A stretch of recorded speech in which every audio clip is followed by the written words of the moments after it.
कच्चा चिट्ठा में आज बात उस खबर से शुरू करेंगे जिसने पुतिन को गाजा में जंग के लिए आखिरकार मजबूर कर दिया।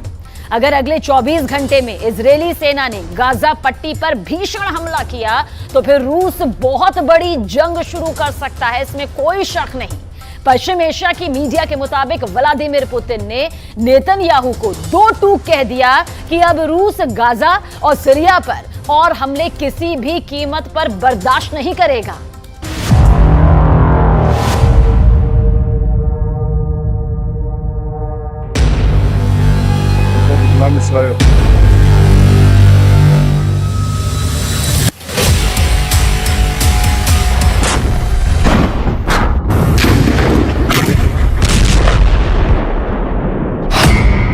बंद करो गाजा में कदर, पुतिन की जंगी धमकी।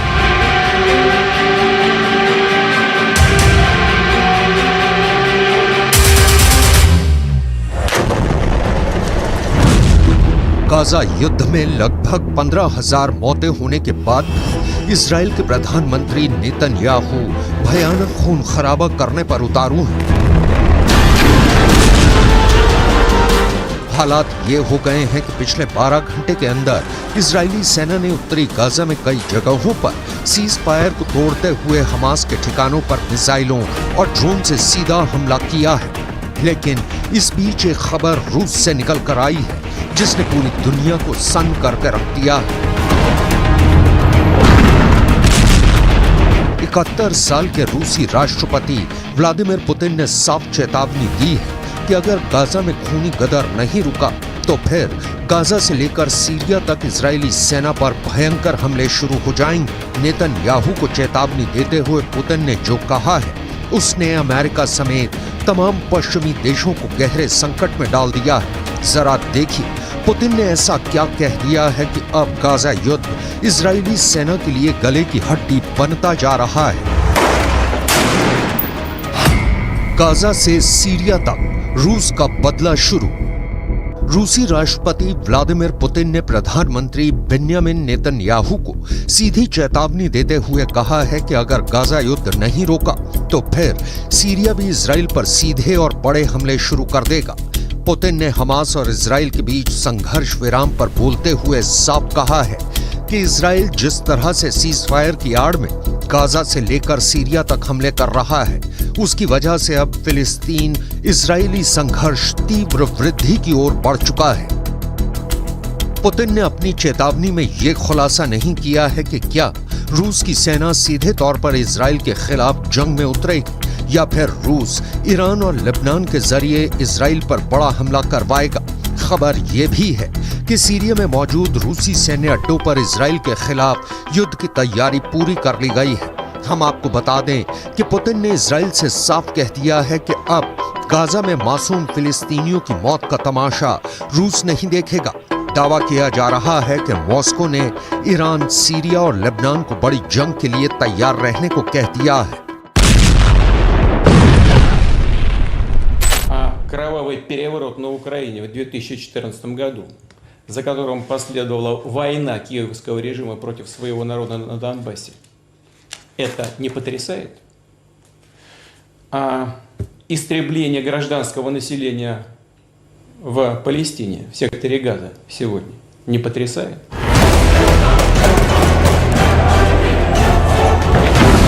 अब आप ये भी जान लीजिए कि जब से हमास और इजराइल के बीच सीज फायर हुआ है तब से उत्तरी गाजा, दक्षिणी गाजा और वेस्ट बैंक में ऐसा क्या हुआ है कि फिलिस्तीनियों और हमास के लड़ाकों को बचाने के लिए पुतिन को सीधे जंग के मैदान में उतरना पड़ा है। मिडिल ईस्ट और रूसी मीडिया के दावों के मुताबिक इजराइल ने पिछले 36 घंटे में हमास के एक बहुत बड़े कमांडर को सीज फायर के दौरान ही जबरदस्त हमले में मार डाला है। अब सवाल उठता है कि जब सीज फायर है तो फिर इजराइल डंके की चोट पर हमास के टॉप कमांडर या कहें लीडरशिप से जुड़े नेताओं को क्यों मार रहा है।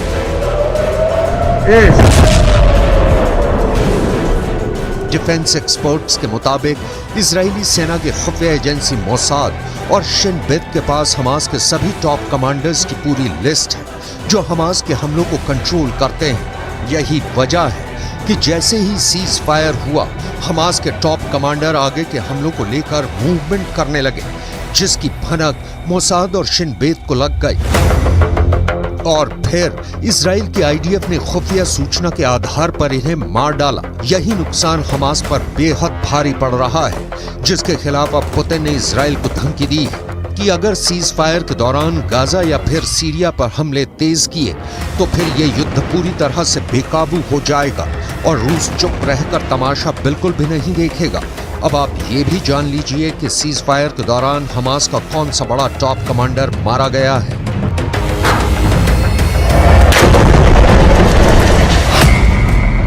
हमास के 2 टॉप कमांडर्स को इजरायली सेना ने इस तरह से मारा है कि यही नहीं पता चल पाया कि उन्हें सीज फायर के दौरान मारा गया या फिर पहले मारा गया।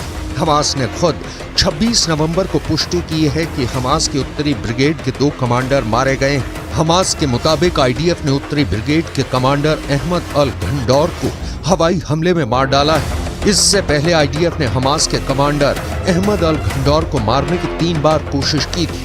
इसके अलावा हमास की उत्तरी ब्रिगेड में रॉकेट डिवीजन के कमांडर आयमान सियाम को भी आईडीएफ मार चुकी है। हमास के मिलिट्री विंग के मुताबिक हमास के कुल 5 सबसे टॉप अधिकारी मारे गए हैं। दावों के मुताबिक ये सभी टॉप कमांडर युद्ध विराम शुरू होने से मारे गए हैं, जबकि कुछ रिपोर्ट में दावा किया गया है कि सीज फायर के दौरान इजरायली सेना की स्पेशल फोर्स ने हमास के 5 कमांडर्स की टारगेट किलिंग की है।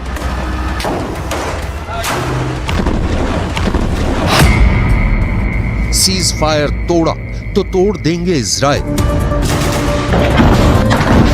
हमास के 70 से ज्यादा कमांडर्स मारे जा चुके हैं, जिनमें से 15 बेहद माहिर और दिग्गज कमांडर्स थे। लेकिन जिस तरह से सीज फायर की आड़ में इजरायली सेना ने गाजा में गदर मचाया है, उसे लेकर पुतिन बेहद एक्टिव है। ईरान के राष्ट्रपति रईसी से पुतिन की नजदीकियों ने इजराइल के खिलाफ नई मुसीबत खड़ी कर दी है, तो वहीं सीरिया के प्रमुख असद से पुतिन की पुरानी और गहरी दोस्ती ने इजराइल को गाजा से लेकर सीरिया तक मुसीबत में डाल दिया है।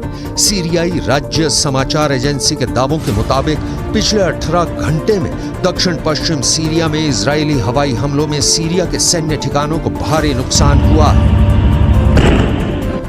दावों के मुताबिक सीरिया में हुई इजरायली हमले में उसके 8 सैनिक मारे गए हैं, जबकि 7 घायल हुए हैं। सीरिया में इजराइल का हवाई हमला सीरिया के दक्षिण पश्चिमी शहर दारा के पास सैन्य ठिकानों पर हुआ है, जिसे लेकर पुतिन बुरी तरह से बौखला गए हैं। इसलिए उन्होंने इजराइल को सीधी धमकी दी है कि अगर गाजा और सीरिया में इजरायली हमले इसी तरह से दोबारा हुए तो जंग बहुत भयानक हो जाएगी। אני מבקר פה עכשיו ביחידה של אמ"ן, היא עושה עבודת קודש, חושפת הרבה מאוד, ומה שאנחנו רואים זה דבר מדהים. אנחנו רואים בעצם שהתושבים, האזרחים בעזה למעלה, מגנים על כל הטרוריסטים למטה. הם בנו עיר תת-קרקעית להגן על עצמם, והם מקריבים את האזרחים למעלה. זה בדיוק הפוך מצבא ההגנה לישראל. צבא ההגנה לישראל זה חיילים שמגנים על אזרחים, פה זה אזרחים שמגנים על... इधर हमास के द्वारा बंधकों की रिहाई के दौरान एक बड़ी हैरान करने वाली खबर सामने आ रही है। रूस को अपना सबसे वफादार दोस्त मानने वाले हमास ने रूसी बंधकों को लेकर ऐसा ऐलान कर दिया है जिसने पुतिन के कद को दुनिया भर में काफी ऊंचा कर दिया है। हमास के वरिष्ठ अधिकारी ने दावे के साथ ऐलान किया है कि हम रूस और राष्ट्रपति पुतिन का बहुत सम्मान करते हैं, इसलिए गाजा में बंधक रूसी नागरिकों को हमास बिना शर्त रिहा करने जा रहा है। हमास के टॉप लीडर ने पुतिन को सम्मान देते हुए बयान दिया है कि रूसी बंधकों को रिहा करके हमास पुतिन को सच्चे दोस्त होने का सम्मान दे रहा है।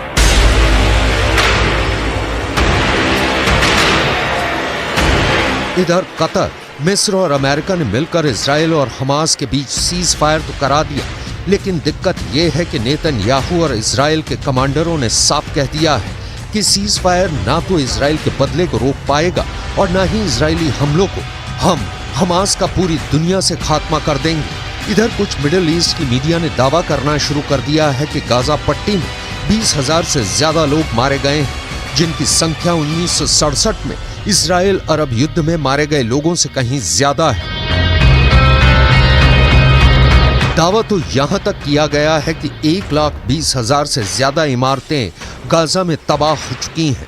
अब ऐसे हालात में दावे किए जा रहे हैं कि रूस गाजा से लेकर सीरिया तक इजरायली हमलों को काउंटर करने का मन बना चुका है, क्योंकि यूक्रेन के युद्ध में पुतिन ने अकेले दम पर नेटो और अमेरिका को थका डाला है और यूक्रेन पुतिन से जंग लगभग हार चुका है। अब ऐसे हालात में पुतिन का हौसला 7वें आसमान पर है, इसलिए वो गाजा से लेकर सीरिया तक इजरायली सेना को मटियामेट करने की तैयारी में जुट चुके हैं।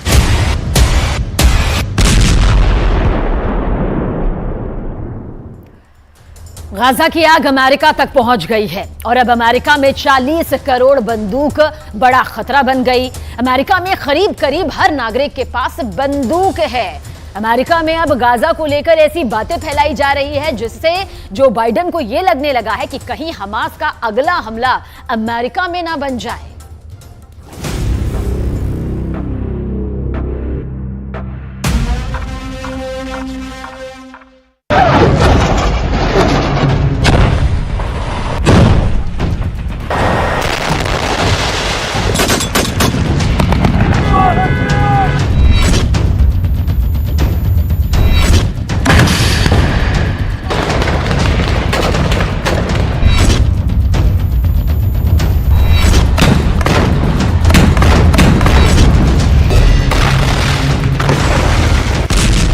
गाजा पट्टी के अंदर अब तक 4 करोड़ किलोग्राम बम बरसाए जा चुके हैं।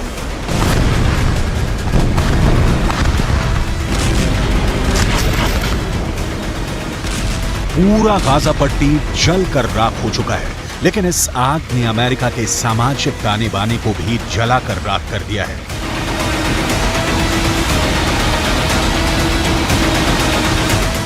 सात अक्टूबर के बाद, यानी जब हमास ने इजरायल पर आतंकवादी हमला किया, उसके बाद से लगातार अमेरिका के अंदर ऐसी खूनी वारदातें हो रही हैं जिसमें शिकार कभी यहूदी हो रहे हैं तो कभी फिलिस्तीन।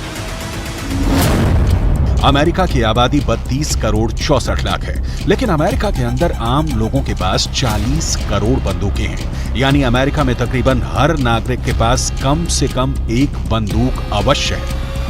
और ऐसी स्थिति में अगर अमेरिका के अंदर सामाजिक सद्भाव बिगड़ रहा है तो जो बाइडेन के लिए ये बहुत मुश्किल की घड़ी है। ताजा खबर अमेरिका के वर्लिंगटन से है, जहां पर एक अमेरिकी नागरिक ने 3 फिलिस्तीनियों को गोली मार दी है। इस घटना ने एक बार फिर अमेरिका में फिलिस्तीन बनाम गैर फिलिस्तीन तनाव को भड़का दिया है। वर्लिंगटन में एक अमेरिकी नागरिक ने हिशाम और अतानी, तहसीन अहमद और किन्नान अब्दुल हमीद पर वर्मोंट विश्वविद्यालय के पास हमला किया है। अमेरिका के राष्ट्रपति जो बाइडेन और उनके विदेश मंत्री एंटनी ब्लिंकन लगातार यहूदी पुजारियों, यहूदी नेताओं और मुस्लिम धर्मगुरुओं के संपर्क में हैं। वो लगातार शांति स्थापित करने की कोशिश कर रहे हैं और बयान भी जारी कर चुके हैं, लेकिन इसका कोई असर देखने को नहीं मिल रहा है। अमेरिका में किस तरह फिलिस्तीनियों को गोलियों की बौछार का सामना करना पड़ा है, आपको आगे बताने वाले हैं। लेकिन सबसे पहले आपको अमेरिका के हालिया घटनाओं का पूरा विवरण देते हैं, जिससे ये साफ हो जाता है कि अमेरिका भी अब गाजा की आग से बच नहीं पा रहा है। ये तस्वीरें अमेरिका की ही हैं, जहां पर एक 6 साल के फिलिस्तीनी बच्चे का नमाज़े जनाजा पढ़ा जा रहा है।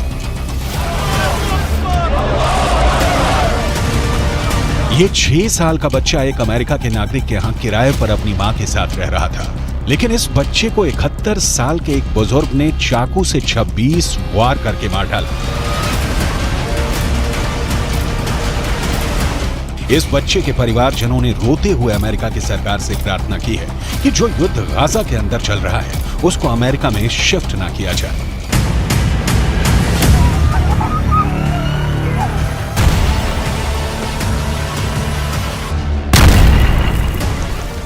I just want to tell the whole world that we live in a country called the USA. We're not in war. And we're not bringing war here too. What happened that day for a gentleman that he loved that kid to start with. He used to bring him toys.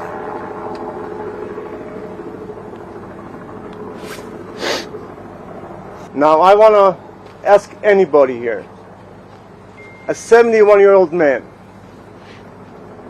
sitting on top of a 6-year-old kid, stabbing him more than 26 times, and he was looking in his eyes.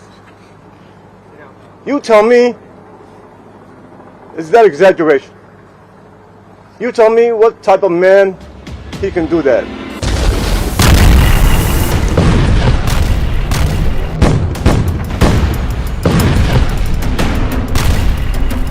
इस तरह के वाद विवाद का बहुत बुरा असर इस वक्त अमेरिका के ऊपर पड़ रहा है।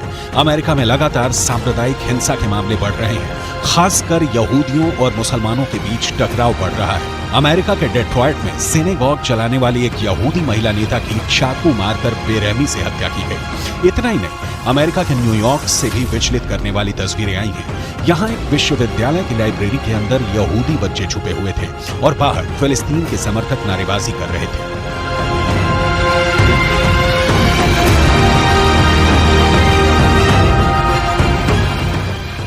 अमेरिका के वॉशिंगटन में फिलिस्तीन समर्थक प्रदर्शन के दौरान एक महिला को ऐसा पोस्टर लिए दिखाया गया जिसमें यहूदियों को पूरी तरह से समाप्त करने जैसा संदेश दिया गया था।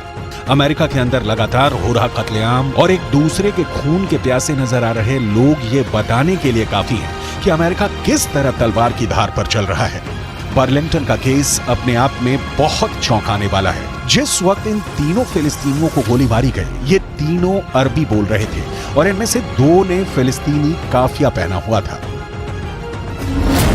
फिलिस्तीनी काफिया एक ऐसा कपड़ा होता है जो गले पर पहना जाता है और इसमें चिक होते हैं। फिलिस्तीन का आंदोलन करने वाले बड़े नेता यासिर अराफात अक्सर फिलिस्तीनी काफिया पहनते थे और ये फिलिस्तीनी काफिया एक तरह से यासिर अराफात की पहचान बन गया था।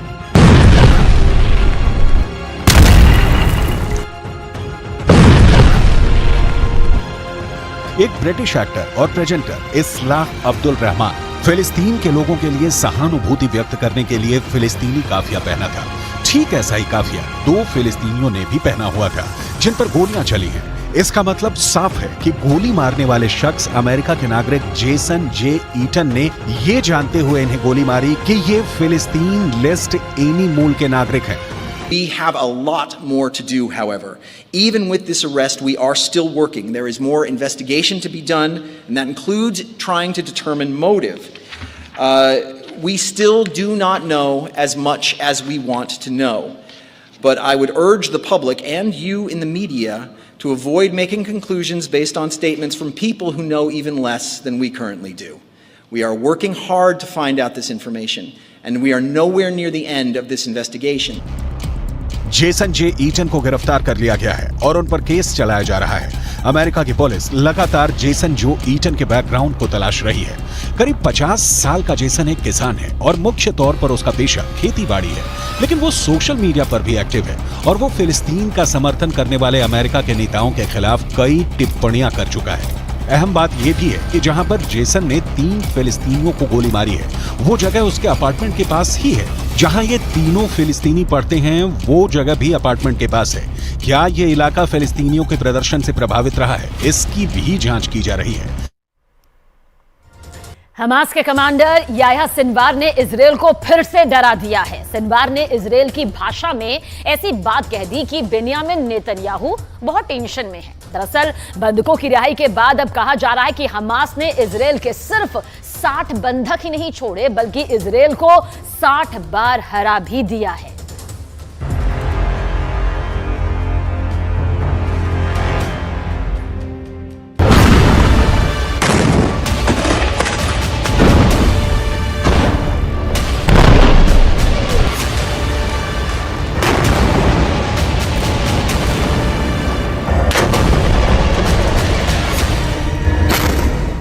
सीज फायर टूट गया जब युद्ध विराम बढ़ाने पर हमास और इजरायल राजी हुए तो गाजा में तैनात इजरायली सेना के टैंक और तोपों ने बमबारी कर दी। शेख रदवान इलाके में धमाके हुए और दहशत फैल गई कि युद्ध फिर शुरू हो चुका है।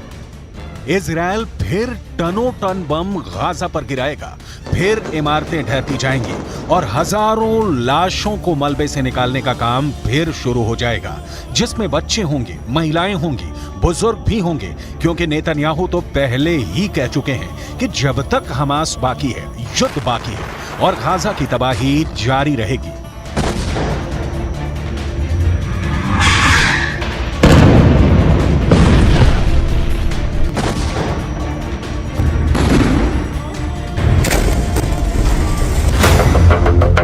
यानी सीज फायर की उम्र ज्यादा नहीं है और अब शेख रदवान में हुए हमलों ने बता दिया कि सीज फायर टूट गया है।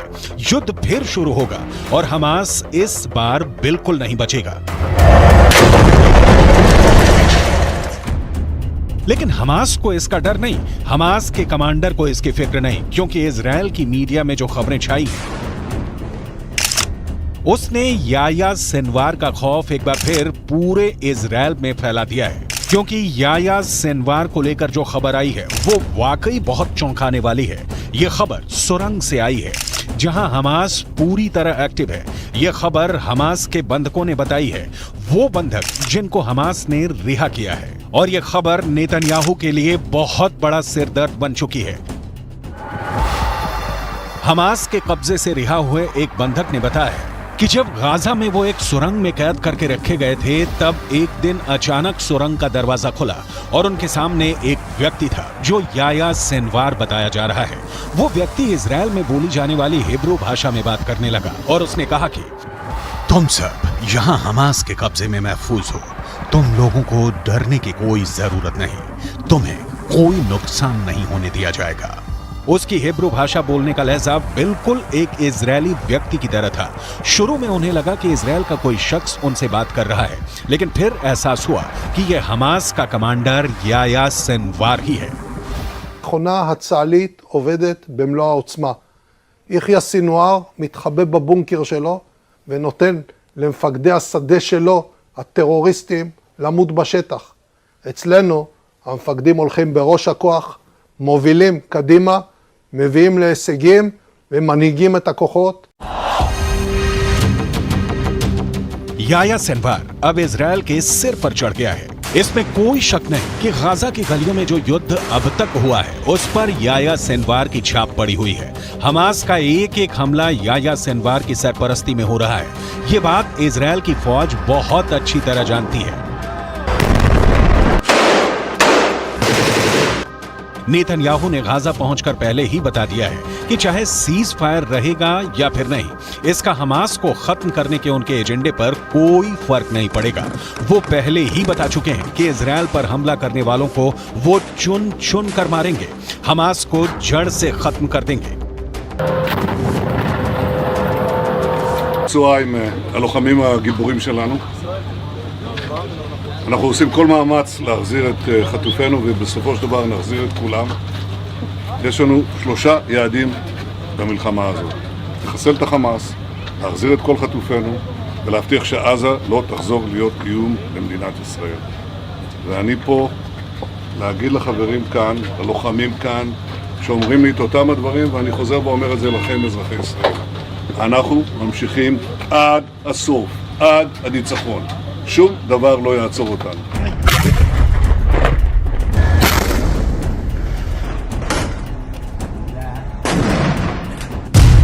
यानी हमास का पक्का इलाज होगा, हमास को पूरी तरह खत्म कर दिया जाएगा। इसकी 100% वाली गारंटी नेतन्याहू बार बार दे रहे हैं। गाजा में सीज फायर करके इजराइल को वक्त मिला, उसकी सेना को वक्त मिला, हमास को भी वक्त मिला। दोनों तरफ अपनी ताकत को फिर से जुटाने का काम हुआ होगा ताकि युद्ध के अगले चरण को और खतरनाक बनाया जाए। लेकिन इन सबके बीच सबसे बड़ा चैलेंज याया सिनवार बन चुका है। याया सिनवार जब तक जिंदा है, नेतन्याहू जीत का दावा नहीं कर सकते। नेतन्याहू को जब से पता चला है कि याया सिनवार सुरंगों में घूम रहा है और बंधकों से मुलाकात करके उनसे सीधे बात कर रहा है, तब से नेतन्याहू की बेचैनी बढ़ गई है। इसका मतलब साफ है कि याया सिनवार जिंदा है। याया सिनवार युद्ध को कंट्रोल कर रहा है। याया सिनवार बता रहा है कि इजराइल का एक एक बंधक उसके रहमो करम पर जिंदा है। यही बात इजराइल को बहुत परेशान कर रही है।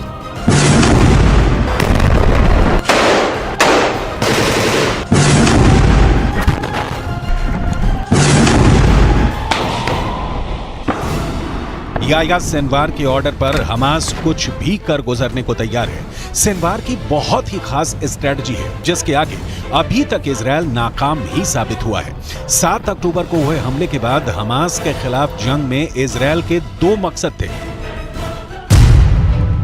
पहला, हमास के पास से करीब 250 बंधकों को आजाद कराना, जिसके लिए इजरायल को सीज फायर करना पड़ा, यानी उसका युद्ध और बमबारी काम नहीं आया, वो फेल हो गया। दूसरा मकसद, इजरायल हमास को जड़ से खत्म करना चाहता है, लेकिन अभी तक इसमें भी इजरायल फेल ही साबित हुआ है।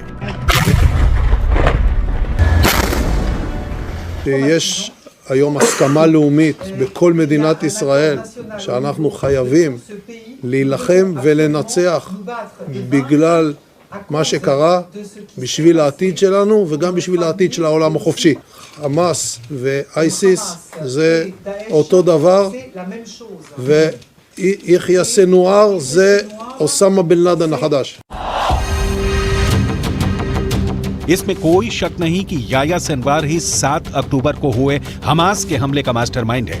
उसी ने साजिश रची, उसी ने टारगेट चुना और अब वही गाजा से सब कुछ कंट्रोल कर रहा है। गाजा की गलियों में जो युद्ध हुआ है या हो रहा है, उसने इजरायल को भी बड़े झटके दिए हैं, लेकिन नेतन्याहू अपने फैसले पर कायम है। ישבתי עם סגן הרמטכ"ל, עם המפקדים, ועל הקיר היה כתוב עם ישראל חי. אז עם ישראל חי, ועם ישראל גם מנצח. בזכותכם, בזכותכם. תודה לכם. बंधकों को छुड़ाने वाले सीज फायर के बाद वो हमास पर 10 गुना तेज हमला करेगा। फिर हमास के पास न बचने का रास्ता होगा न भागने का।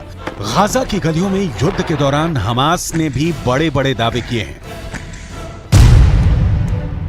हमास का दावा है कि उसने इजरायल के 180 टैंक और बख्तरबंद गाड़ियों को हमले में फोड़ दिया है। गाजा से लगातार ऐसी तस्वीरें आई हैं जिसमें इजरायली टैंक पर घात लगाकर हमले किए गए। इजरायल ने खुद माना है कि अब तक ग्राउंड ऑपरेशन में उसके 70 से ज्यादा सैनिक मारे जा चुके हैं, 250 से ज्यादा सैनिक जख्मी हुए हैं। लिहाजा हमास के खिलाफ जो ताकत इजरायल को माना जाता है, उसके मुताबिक नतीजे तो इजरायल को भी नहीं मिले हैं। हालांकि नेतन्याहू के सामने अपनी छवि को बनाए रखना बड़ा चैलेंज बन चुका है और गाजा पहुंचकर उनकी पहली कोशिश इसी तरफ नजर आती है। सीज फायर हमेशा के लिए नहीं हुआ है और आगे की लड़ाई जैसी भी होगी उसे लेकर इजरायल के ऊपर बंधकों वाला प्रेशर पहले के मुकाबले काफी कम होगा, क्योंकि बहुत से बंधक खासकर बच्चों और महिलाओं को हमास आजाद कर चुका है। इसलिए इजरायल का पूरा फोकस अब हमास को खत्म करने पर है।